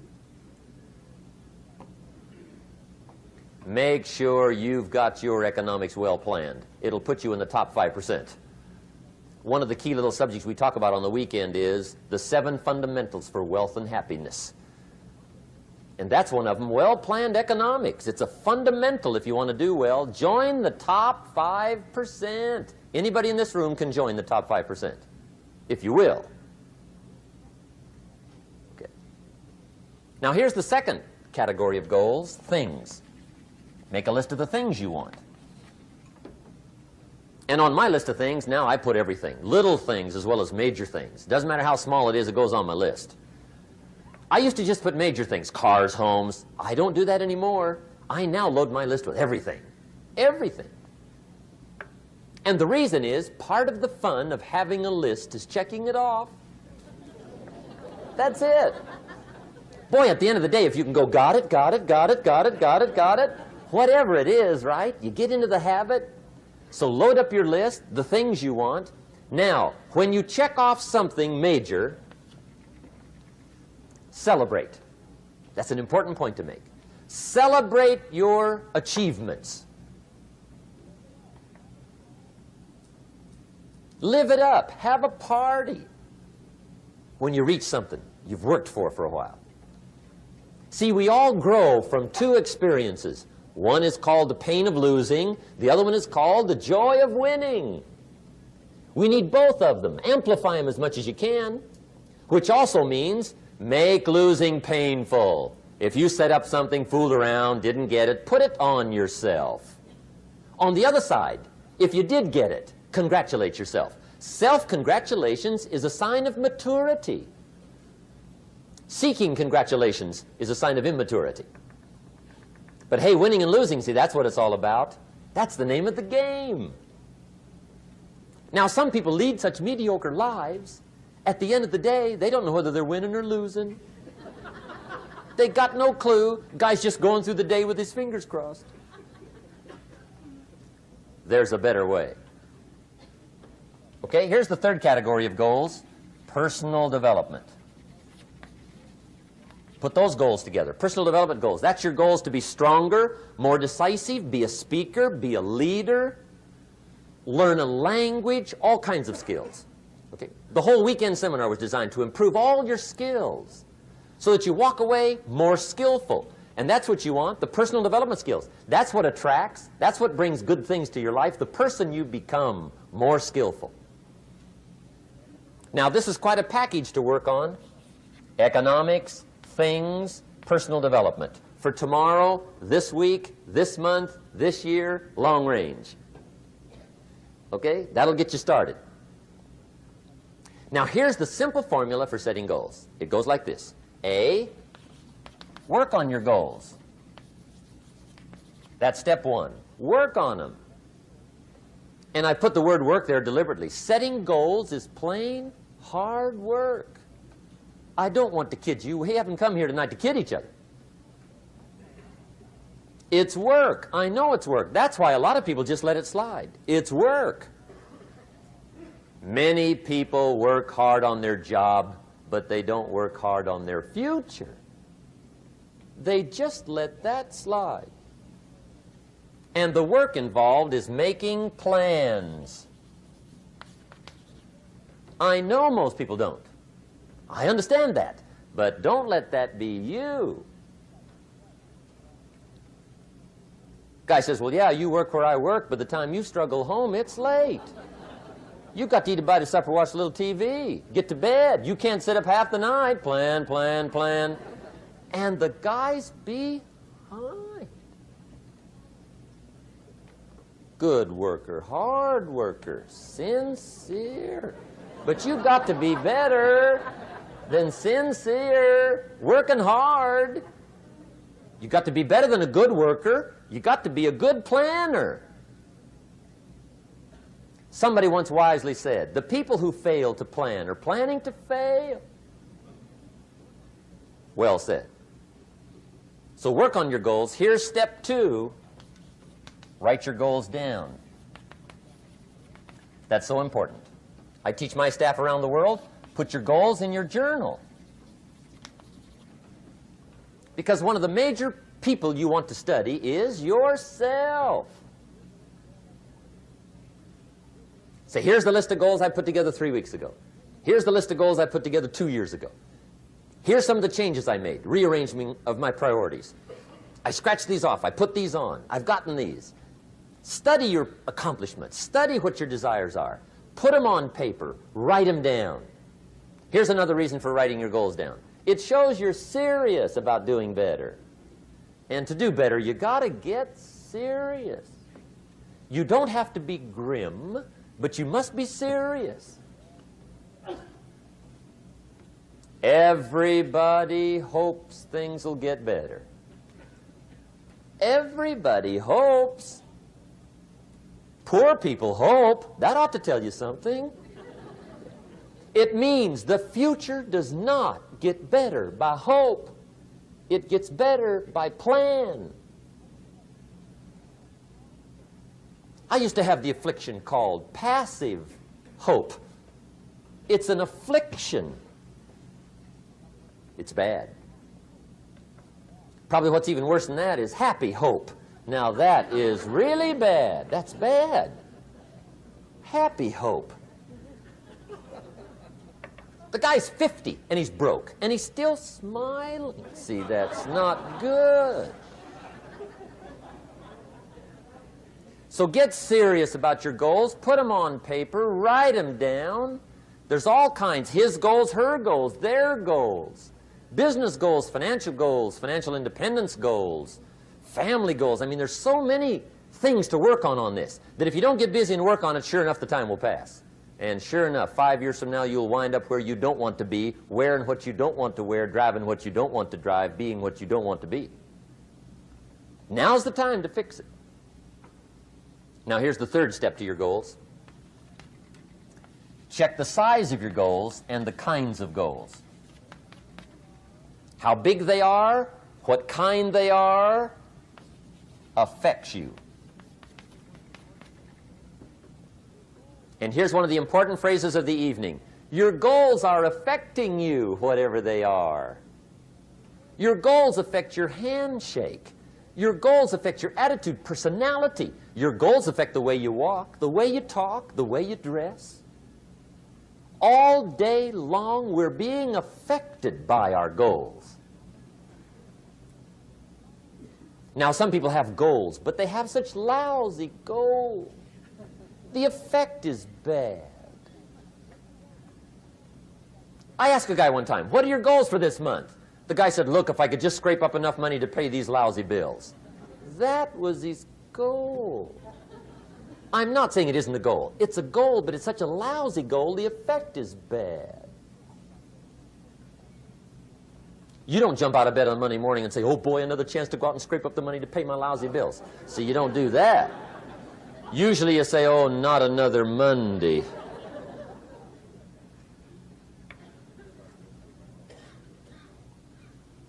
And some people have so given up on life, they have joined the thank God it's Friday club.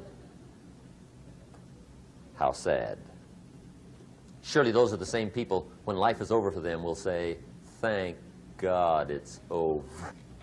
Let me give you a Bible philosophy that teaches how to get whatever you want. That's the title of the next set of notes. How to get whatever you want. From the Bible. Now again, I'm an amateur when it comes to the Bible. I'm not a pro. But this I can quote, and I think that'll be sufficient.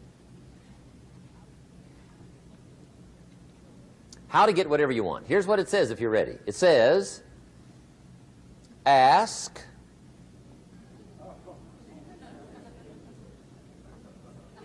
that's it. End of notes. Ask. If there's one art in life to learn extremely well, that's got to be one of them. The art of asking.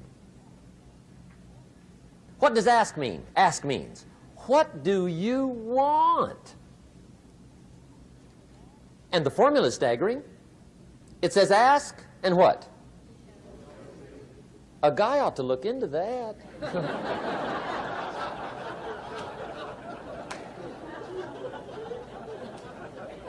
He says, yeah, but you work where I work, by the time you struggle home, it's late. You got to eat a bite of supper, watch a little TV, get to bed. You can't sit up half the night, ask. And the guys behind. See, you've got to be better than a good worker. You've got to be a good asker. Now, let me give you 3 key points on asking and receiving. This can do it. Number 1, asking is the beginning of receiving. Asking starts a unique process, mental and emotional. I don't even know how it works. All I know is it works. It's like pushing a button and all this machinery starts working. I don't know how. It just works. There's a lot of things you don't need to know how. Just work them. Some people are always studying the roots. Others are picking the fruit. I mean, it depends on what end of it you want in on. Asking is the beginning of receiving, so start the process. Here's number 2. Receiving is not the problem. Receiving is automatic. Now, if that's true, receiving is not the problem, what's the problem? Failure to ask might be one of your major problems. I don't know. Check it out. The guy says, oh, now I see it. I got up last year and hit it every day, but there's not a scrap of paper with my goals on it. Good worker, poor asker. So you got to change that. Here's number 3. Receiving is like the ocean. There's plenty, especially in California. It's like an ocean here.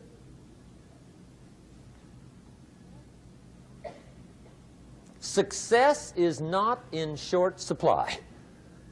It isn't rationed, and you stepped up to the window and it was all gone. No, no, no. It's like an ocean here. Now, if that's true, what's the problem? Well, some people go to the ocean with a teaspoon. Have you got the picture? See, what you want to do in view of the size of the ocean is trade your teaspoon for at least a bucket, and you'll look better down at the ocean. Kids won't make fun of you, right? Okay. Now, there's 2 ways to ask, and we'll wrap up goal setting. 2 ways. Here's number 1. Ask with intelligence. It didn't say ask intelligently, but I'm sure it meant that. Don't mumble. You don't get anything by mumbling. Be clear. Be specific. Intelligent asking means how wide, how high, how soon, when, what size, what color, how much. Define what you want and describe what you want. That's powerful.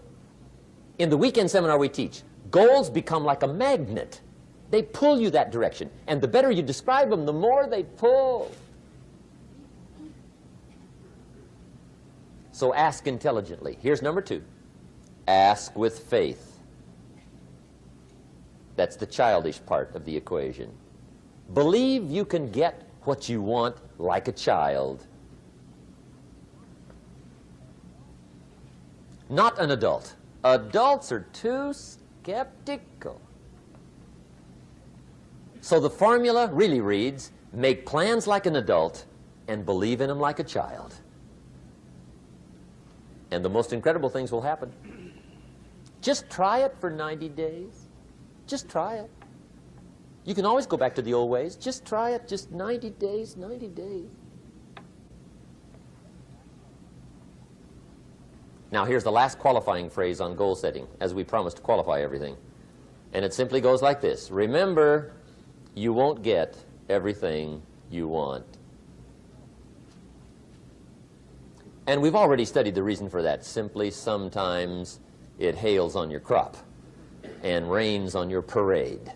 It's that kind of planet. So you won't get everything you want, but if you will work this goal-setting formula, you can get plenty for wealth and happiness. Okay, that's goal setting. We use it around the world. We recommend it. Now, maybe it won't work as well for you as it has for me. I don't know. Maybe not. But what if it did? You got to try. Okay. Here's the last subject, the day that turns your life around. Let me just quickly give you a list of 4 emotions that can change your life in one day. Emotions are powerful. Sometimes it doesn't take much to alter your whole life direction.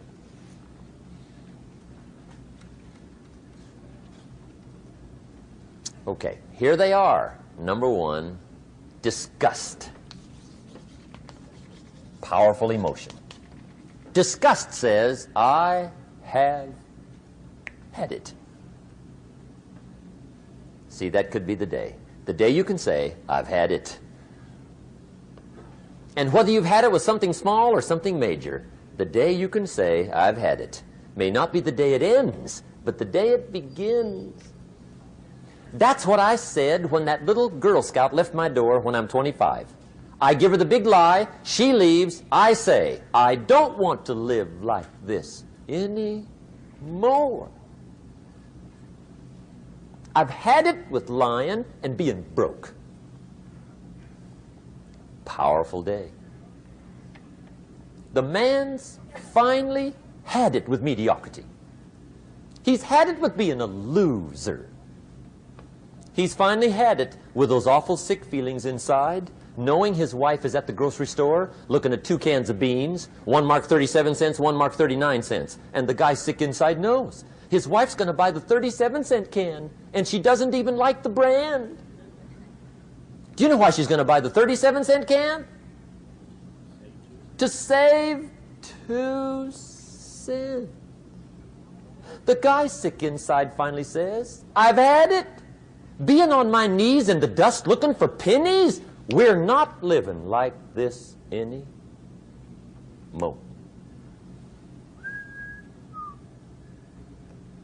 Could be the day that turns your life around. The day you can say, I've had it. He walks into his closet and rips everything in it to shreds and says, I've worn this embarrassing stuff for the last time. And not only will I never wear it again, no one else will ever wear it again. Commit an act that says, I've had it. Powerful. Here's the next one. Decision. And decision-making is powerful. And it's emotional. That's those knots in the pit of your stomach, right? Waking up in the middle of the night in a cold sweat, trying to decide. We sometimes call it inner civil war. What shall I do? Well, for progress, you must decide. The best advice I can give you came from a wealthy friend of mine who said, if it's easy, do it easy. If it's hard, do it hard. Just get it done. If you went home tonight and in the next few days cleaned up a whole list of decisions, that might furnish enough inspiration for the next 10 years. I found this out many times after you've decided. Getting on with it is easier than deciding. Sometimes decision is the toughest part. Here's the next emotion, desire, wanting to bad enough. And I don't know how to tell you to want to. That's something you've got to come up with. There's 2 things I know about desire. Number 1, it comes from inside, not outside. You don't send off for it. Number 2, I know desire can be triggered by something. Who knows what it might be? Sometimes desire waits and sleeps for something to happen. Maybe it's a book, maybe it's a song, maybe it's a sermon, maybe it's a lecture, a seminar, maybe it's the conversation of a friend, a happening, an event. Who knows? The best advice I can give you is what I give my staff. It goes like this: welcome every human experience. You never know which one is going to turn it all on. Even the bad experiences. Sometimes from the bitterest experience comes the greatest awakening. So let down the barriers, take down the walls. The same wall that keeps out disappointment keeps out happiness. Let life touch you. Don't let it kill you, but let it touch you. Here's the last one. This one's powerful. Resolve. Resolve says, I will. Two of the most powerful words in the language. I will. Benjamin Disraeli once said, nothing can resist a human will that will stake even its existence on the extent of its purpose. Shortly put, I'll do it or die. See, that's powerful. That could be the day that turns your life around. The world has a strange way of stepping aside when somebody says, I'll do it or die. The man says, I will climb the mountain. They've told me it's too high, it's too far, it's too rocky, it's too difficult, it's never been done before, but it's my mountain, I will climb it. Pretty soon you'll see me waving from the top. Or dead on the side, because I ain't coming back.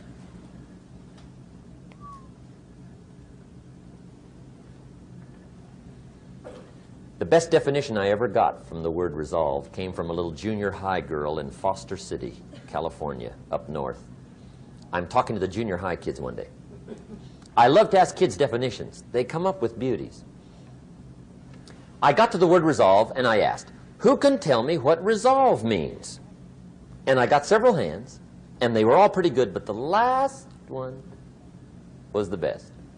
Little girl, about 3 rows back, held up her hand. She said, Mr. Rohn, I think I know what resolve means. I said, darling, what do you think it means? She said, I think it means promising yourself you will never give up. I said, that's it. Webster, stand aside. That is the definition. Promise yourself you will never give up. I asked the kids, how long should a baby try to learn how to walk? How long? How long would you give your average baby before you shut him off? How long? See, any mother in the world would say, you're crazy. My baby's going to keep trying until it learns how to walk. What a magic formula. Now let me show you what triggers all emotions into activity that brings results. And results is the name of the game. Here it is. Action. Finally, you must do something about how you feel. Jesus, the master teacher, said, don't just be listeners, be doers. The world admires the doers. Whatever it takes to get you to try harder, read more, set your goals, and go for it. Here's the next attitude disease. Over-caution. Some people never will have much. They're too cautious. Now, you can also be too reckless, but you can also be too cautious. This is called the timid approach to life.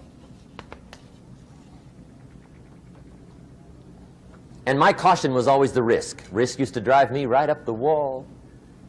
I used to say, what if this happens? It's called the language of the poor. What if this happens? And on top of that, if this was to happen, look at the fix I'd be in. I better not try. I could always ace myself out. Then I'll tell you what changed my whole life when I finally discovered it's all risky. The minute you were born, it got risky. If you think trying is risky, wait till they hand you the bill for not trying. If you think investing is risky, wait till you get the tab for not investing. See, it's all risky. Getting married is risky. Having children is risky. Going into business is risky. Investing your money is risky. It's all risky. I'll tell you how risky life is. You're not going to get out alive. That's risky.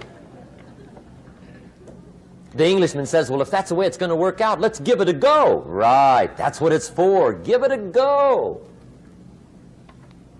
Somebody says, yeah, but I'm looking for safety and security. Fine, then huddle in a corner. We'll cover you with a sheet, bring you 3 meals a day. And we'll protect you, feed you, look after you, care for you. We won't let anything happen to you. And you'll probably live to be 100. The guy said, well, yeah, I'd live to be 100. But what a way to live. Right. What a way to live, safe and secure. Don't ask for security. Ask for adventure. Better to live 30 years full of adventure than 100 years safe in the corner. And see, it's not important how long you live. What's important is how you live. Here's the next attitude disease. We're almost through with this motley list. In fact, we're almost through. Hang on. The next one is pessimism. Pessimism, the deadly disease of always looking on the bad side, the problem side, the difficult side, checking all the reasons why it can't be done. The poor pessimist leads an ugly life. He doesn't try to figure out what's right. He tries to figure out what's wrong. He doesn't look for virtue. He looks for faults. And when he finds them, he's delighted. How ugly. This is the poor guy who looks through the window, doesn't see the sunset. He sees the specks on the window.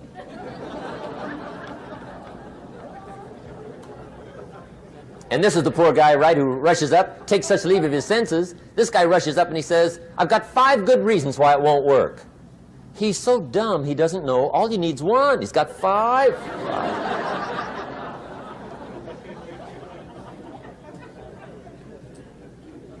To the pessimist, the glass is always half empty. To the optimist, the glass is half full. Why would the same measure affect people 2 different ways? Answer, it all depends on how you look at it. Our lives are mostly affected by the way we think things are, not the way they are. The way we think they are affects us most. There's a subject we don't have time to get into tonight called better thinking habits. One of the major things Shove taught me when I met him, he said, poor thinking habits keeps most people poor. Not poor working habits. Most people work hard, but they don't think hard. And Shove taught me that the mind is like a factory, a mental factory. And whatever you think about all day long pours ingredients into this mental factory. And that's what builds the economic, social, financial fabric of your life. He quoted me a Bible phrase that says, as you think, so you become. How awesome. When he talked about poor thinking habits, he had me. I used to start the day reading the morning newspaper. I mean, you can believe that or not.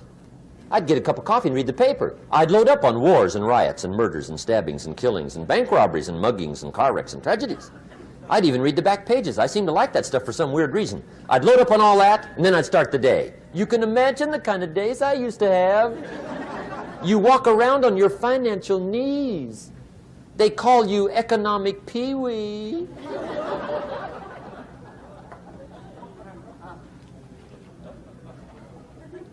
The guy says, I want to be a great leader. Wonderful. The first thing we do is follow him to his house. When we get there, we walk in and check his library, number 1.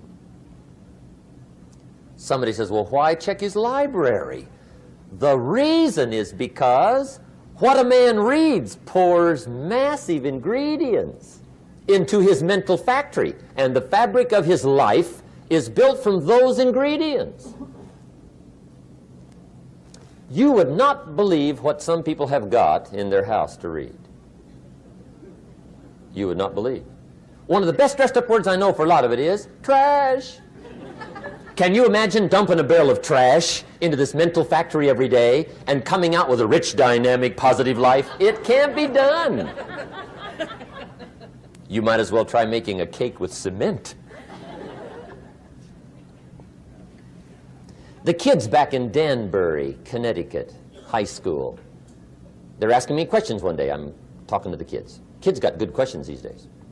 One of them said to me, Mr. Rohn, how do you build the good life? I said, it's simple. It's not easy, but it's simple. Here's how you build anything. Select the right ingredients, keep out the wrong ingredients, and it starts with thought. Everything starts with thought. So you must be wise and careful what you think about, because that starts everything. You got to be wise and careful. I asked the kids, what would happen if somebody dropped sugar in my coffee? They said, well, you'd be okay. I said, what if somebody dropped strychnine in my coffee? They said, well, you'd be dead. I said, correct. Lesson 1. Life is both sugar and strychnine. You gotta be careful. I said, what if my worst enemy drops in the sugar? They said, will you be okay? I said, what if my best friend, even by accident, drops in the strychnine? They said, well, you'd be dead. I said, correct. Lesson 2, watch your coffee.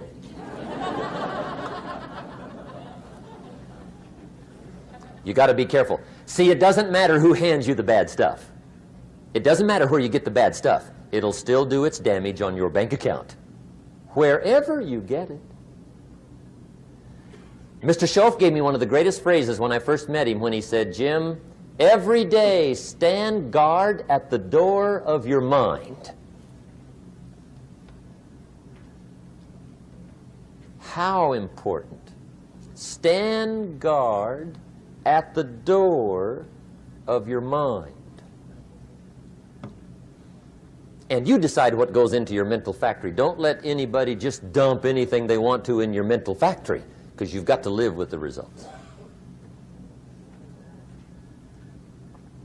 Okay, here's the last disease, and we're through with this list. In fact, we're almost through. Hang on. The last subject is very brief. The last disease, but this one is deadly. Engage in this one, indulge in it even slightly, and you might as well forget the future, because it's going to forget you. Complaining, crying, whining, griping, a Bible word called murmuring. See, that'll ace your future. Spend 5 minutes complaining, and you have wasted 5. And you may have begun what's known as economic cancer of the bone. Surely they will soon haul you off into a financial desert and there let you choke on the dust of your own regret. I hope I said that well, so you won't forget. It's a deadly disease. If you don't think it's bad, ask the children of Israel of Old Testament fame. Typical of us all, their story just happened to get in the book. Story says, children of Israel were slaves. God performed a series of dazzling miracles and got them out. And now they're heading for the promised land. Remember the story? Heading for the promised land. Tragedy of the story, they never got there. Reason. From day one, they started to complain. They griped about the water. They griped about the weather. They whined and cried and griped about the food. They griped about the leadership. They whined and cried because it was too far, too cold, too hot, too difficult, too miserable. I mean, they whined and cried for years. Finally, God said, I've had it, trip canceled. Or something like that. The story says they died in the desert, never got to the promised land. Which I think means 2 things. Indulge in this long enough, you get your future canceled. And I guess it also means even God himself can only take so much.